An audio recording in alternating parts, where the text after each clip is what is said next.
मैंने कैसे शुरुआत की या स्कूल में थोड़ा सा दिमाग में था, तो हाँ, स्कूल में थोड़ा सा कहीं सोचा था, कहीं शायद पढ़ लिया होगा, कहीं सुन लिया होगा कि नहीं आईएएस ऑफिसर नाम की कोई चीज़ होती है।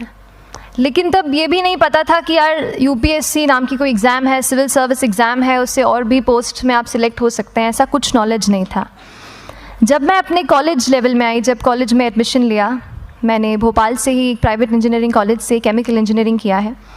और उस दौरान मुझे जब मैंने सोचना शुरुआत की कि क्या बनना है, कंटेम्पलेट किया कि एग्जैक्टली क्या करियर चाहती हूँ, तो लगा कि यार कहीं जो पुरानी ड्रीम थी, एक जो सपना था, वो अभी उसको सामने लाना चाहिए। फिर इस बारे में और पढ़ा, और तब खान स्टडी ग्रुप भोपाल में सेंटर वहाँ पे जैसे शुरू हो गया था, तो मेरा जो फाउंडेशन कोर्स है मैंने वहाँ से किया। और इस एग्ज़ाम के बारे में जो चीज़ें मुझे 1-2 साल में समझ में आई हैं, वो कुछ चीज़ें मैं आपसे शेयर करना चाहती हूँ। सबसे पहली चीज़ जो पहले जय और रचना हम दोनों बोल चुके हैं कि कंसिस्टेंसी। आप अगर दिन में, कई बार हमसे सवाल पूछते हैं कि आप कितने घंटे पढ़ाई करते हैं, तो देखिए घंटे मैटर नहीं करते। कोई 17-18 घंटे हमें नहीं पढ़ना है, इतना हम पढ़ भी नहीं सकते। एक दिन पढ़ सकते हैं, दूसरे दिन नहीं पढ़ पाएंगे। 5 से 6 घंटे ही आपको देने हैं या उतने निकालने हैं, पर वो जो वक्त आप अपनी पढ़ाई को देते हो, वो कंसिस्टेंटली आपको रोज़ उतना ही अपने पढ़ाई को देना है। Consistency is the key, that is the first and the most important thing जो आपको ध्यान में रखनी है। दूसरी चीज़ इस एग्ज़ाम में मुझे लगता है इक्वली इम्पॉर्टेंट है, क्योंकि ये जर्नी लंबी होती है। जैसे एग्ज़ाम ही 1 साल तक चलती है, आप प्रीलिम्स देते हैं, फिर आप मेंस देते हैं, आप इंटरव्यू में जाते हैं पर्सनालिटी टेस्ट के लिए, तो एग्ज़ाम 1 साल तक खुद चलती है। उसके पहले मान लीजिए आप 1-1.5-2 साल पहले से प्रिपेयर कर रहे हो, तो ये जर्नी काफ़ी लंबी रहती है। उस जर्नी में मेंटली अपने आप को मोटिवेट रखना, अपने आप को बूस्ट करते रहना, वो भी इक्वली इम्पॉर्टेंट है। और इसीलिए अपने आप पर भरोसा बेहद ज़रूरी है। You need to have a faith in yourself कि अगर आपने इसमें कदम रखा है, अगर आपने सोचा है कि आप सिविल सर्विस एग्ज़ाम देना चाहते हैं और देंगे, तो आपको ये ठान के उसमें जाना है कि हाँ, मैं ये कर सकता या कर सकती हूँ। ये एक अपना मोटिवेशन, अपने साथ एक फेथ, बिलीफ अपने ऊपर आपको हमेशा रखना है। कमिंग टू प्रेपरेशन की कैसे तैयारी करनी है, बहुत सारी बातें आप सुन चुके हैं कि आंसर राइटिंग में कैसे करना होता है, आंसर राइटिंग का स्ट्रक्चर कैसा होना चाहिए। तो मैं शुरू में सबसे पहले ये कहूँगी कि मेरे प्रिपरेशन का बेस 2 चीज़ें रहीं। पहला था करंट अफेयर्स। करंट अफेयर्स इसलिए मैंने उसी से शुरुआत की क्योंकि करंट अफेयर्स सबसे इंटरेस्टिंग पार्ट होता है। कई बार आपको हिस्ट्री कभी बोरिंग लगेगी, कई बार आपको लगेगा ज्योग्राफी इतना, कभी हर किसी के अपने अपने फेवरेट्स होते हैं। तो मुझे वो 2 सब्जेक्ट्स लगते थे कि यार इतना मन नहीं करता है, लेकिन न्यूज़पेपर्स और करंट अफेयर्स में जो भी नया चल रहा है वो मुझे हमेशा इंटरेस्टिंग लगता था। इंटरनेशनल रिलेशंस में क्या हो रहा है, क्या सोशल रियलिटीज़ हैं, कहाँ क्या हुआ, उसका क्या इम्पैक्ट पड़ेगा एडमिनिस्ट्रेशन पे और हमारी कंट्री पे, तो उसको आप अपना एक बेस बना सकते हो। आप करंट अफेयर्स बेस्ड प्रिपरेशन कर सकते हैं, इसलिए भी क्योंकि अगर आप मेंस एग्ज़ाम देखेंगे तो काफ़ी डायनामिज्म आ गया है, केवल प्रीलिम्स में नहीं बल्कि जनरल स्टडीज़ पेपर 2, पेपर 3 में भी आप देखेंगे कई सारे ऐसे सवाल हैं जो करंट इवेंट्स से इंस्पायर्ड होते हैं, उन पे बेस्ड रहते हैं। तो जब आप न्यूज़पेपर बेस्ड, करंट बेस्ड पढ़ाई करते हैं तो वो आपका प्रिपरेशन वहाँ से भी कवर हो सकता है। दूसरी जो चीज़ मैंने जिस पे बहुत फोकस किया वो थी आंसर राइटिंग। तो आंसर राइटिंग का, जैसे खान सर बता रहे थे कि आंसर राइटिंग की प्रैक्टिस बहुत की, तो उसके पीछे मेरा ये था कि जब मैं हमेशा प्रीलिम्स का कोई भी पेपर टेस्ट देती थी, हम मॉक टेस्ट देते हैं, तो मॉक टेस्ट देती थी तो हमेशा मेरे मार्क्स करीब 90 to 110, 120, इससे ऊपर मेरे कभी मार्क्स नहीं जाते थे। तो मुझे हमेशा ये डर था कि यार प्रीलिम्स में कहीं मेरा कुछ, क्योंकि कट ऑफ भी इसी कुछ रेंज में जाता है, तो हमेशा लगता था कि यार कुछ गड़बड़ यहाँ ना हो जाए। लेकिन जब मैंने आंसर राइटिंग की और मेंस एग्ज़ाम के बारे में जाना, तब मुझे लगा कि आंसर राइटिंग एक ऐसी चीज़ है, मेंस एक ऐसा फेज़ है सिविल सर्विस एग्ज़ाम का जहाँ पे आप अच्छे से तैयारी कर सकते हैं। And if you have written the answers, if you know कि you have covered the points well, if you have included उसमें कुछ आपने facts, international reports, government schemes, आपने कुछ ऐसे उसमें सॉल्व भी डाला है, तो जो रिज़ल्ट आएगा वो सेटिस्फैक्ट्री ही आएगा, अच्छा ही आएगा। तो मेंस एक ऐसा पार्ट है जिस पे आप काफ़ी बैंक ऑन कर सकते हो। मैं जब पर्सनालिटी टेस्ट भी मैंने दिया, तो इस बार भी आप नंबर्स देखेंगे तो आसपास की रैंक के हिसाब से मेरे नंबर्स उसमें कम हैं, लेकिन it is just the general studies and the answer writing part, जो मेंस के जो वो है मार्क्स हैं या मेंस का जो एक फैक्टर रहा, वो मेरे लिए सबसे ज़्यादा इंपॉर्टेंट डिसाइडिंग फैक्टर रहा है। तो अपना एक्सपीरियंस यही बताऊँगी कि आंसर राइटिंग पे आप विशेष फोकस कीजिए।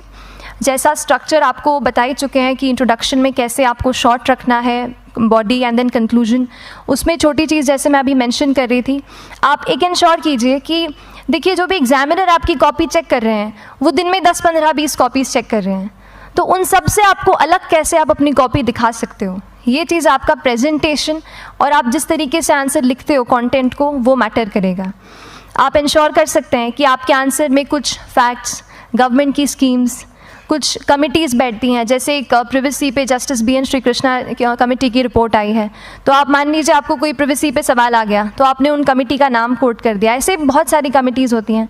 कुछ इंटरनेशनल रिपोर्ट्स आते हैं, वो आप उनको इनके बारे में लिख सकते हैं। इंडिया का मैप आप बना सकते हैं। मैंने सीख लिया था कि 10-15 सेकेंड्स में कैसे जल्दी से मैप बनाना है और उस पर कैसे पॉइंट कुछ करना है, कुछ लोकेट करना है। तो ये कुछ ऐसी चीज़ें हैं जो आपके आंसर्स को एनरिच करेंगी और प्रेजेंटेबल बनाएंगी। तो इस तरीके से आंसर्स पे जैसे हम क्लास करते हैं, लेकिन उसके साथ साथ आपको ये कोशिश करनी है कि 1 से 2 आंसर पर डे आपको ज़रूर लिखने ही लिखने हैं, apart from the test series that you are doing. Answer writing से 2-3 चीज़ें होती हैं, ना केवल हमारी एक लिखने का हमें समझ आता है हम क्या लिखते हैं कैसा है, पर हमारा कॉम्प्रिहेंशन भी इम्प्रूव होता है। हमें कितना समझ में आया वो भी हमें खुद समझ आता है जब हम आंसर्स लिखते हैं। और इसीलिए आंसर राइटिंग पे आप फोकस कीजिए, 1 से 2 आंसर ज़रूर लिखिए।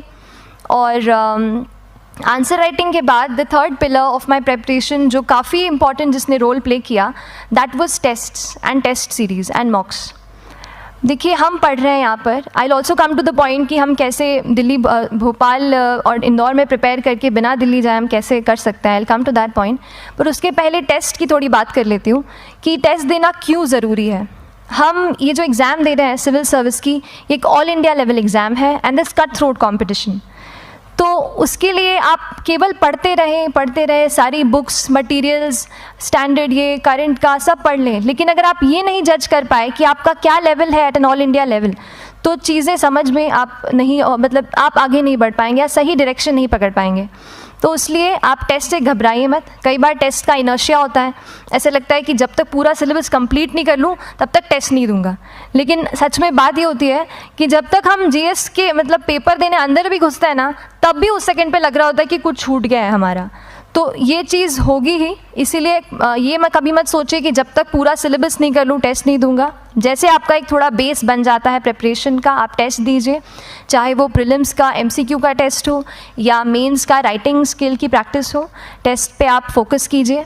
उसके बाद टेस्ट केवल देने के लिए नहीं देना है, उसको एनालाइज भी अच्छे से करना है। When you get the answer hints, when you get the answer keys, analyse properly कि आपकी क्या गलती हुई है और उससे भी सीखने की कोशिश कीजिए कि क्या कुछ नया मुझे इस टेस्ट पेपर से या इस आंसर कॉपी से मिल सकता है। तो इस तरह से टेस्ट पे भी आप फोकस कीजिए। And I will come lastly to the point कि जब मैंने प्रिपरेशन शुरू की थी अपने कॉलेज के 2nd ईयर 3rd ईयर आते आते, तो मन में बहुत सारे फियर्स थे। मैं भी एक नॉर्मल फैमिली से हूँ, मेरे फैमिली में किसी ने आज तक सिविल सर्विस का पेपर भी नहीं लिखा था, तो मन में बहुत सारे फियर्स थे, डाउट्स थे, क्या होगा, कैसे होगा। तो हो सकता है आपके मन में भी ऐसा हो। और हम जैसे यहाँ रहते हैं, हम सोचते हैं कि दिल्ली जाना तो सबसे ज़रूरी है, उसके बिना तो ये एग्ज़ाम हो ही नहीं सकती। तो उस पर मैं एक चीज़ बताना चाहूँगी कि जैसे KSG जैसे इंस्टीट्यूट हैं, जो फैकल्टी भी हमें वही मिलती है जो दिल्ली में पढ़ा रहे हैं, तो ये एक बहुत पॉजिटिव पॉइंट है कि क्वालिटी का कोई दिक्कत नहीं आएगी। बस एक चीज़ है, आप ज्वाइन करते हैं class, that will only provide you a direction. वो आपका रास्ता दिखा सकते हैं आपको कि इस रास्ते पर आपको चलना है, लेकिन चलना उस रास्ते पे आपको खुद है। You have to work on your own. कभी ये मत सोचिए कि मैं वहाँ नहीं जा पा रहा हूँ तो नहीं हो सकता, यहाँ है, तो हम एक्सक्यूज़ेस बनाते हैं। कई बार चैलेंजेस आते हैं। तो मैंने कॉलेज के साथ प्रिपरेशन की, तो उसमें भी काफ़ी दिक्कत आती थी। कभी कभार कॉलेज की एग्ज़ाम होती थी तो इसमें मैं अपना उतना वक्त नहीं दे पाती थी।